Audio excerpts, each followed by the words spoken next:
प्रस्तुति।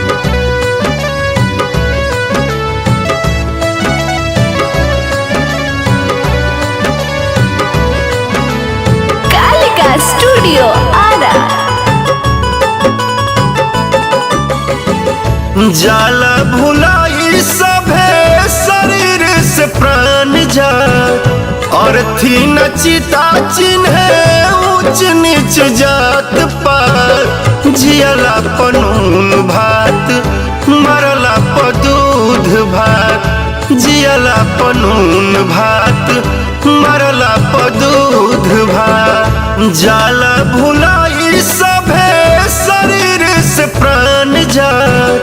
और थी न चिता चिन्ह ऊंच नीच जात पात जियला पनून भात मरला प दूध भात जियला पनून भात मरला प दूध भात।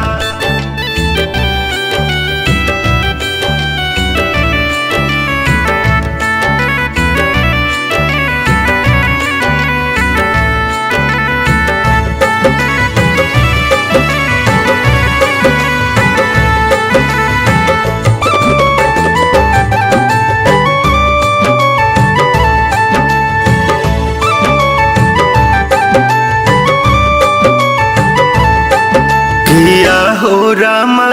चले जबले सांस तबले केहू न पूछे आवे किया हो रामा धड़कन रुकते सभे लोरावा बहावे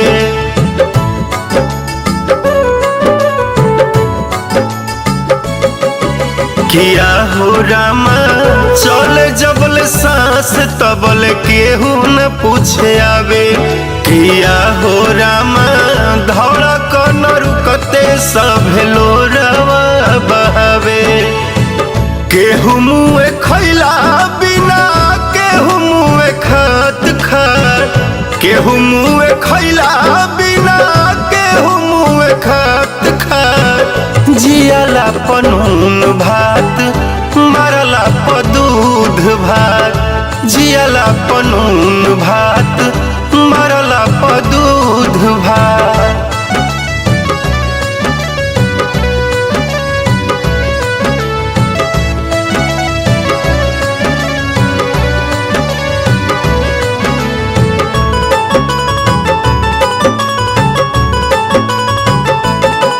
किया हो रामा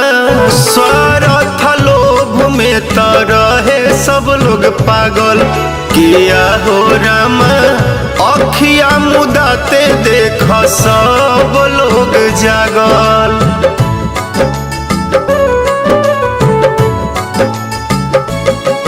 किया हो रामा स्वार्थ लोभ में तो रहे सब पागल किया हो रामा अखिया मुदाते देख सब लोग जागल पांडे पवन राकेश पूछे नहीं इतना पांडे पवन राकेश है नहीं इतना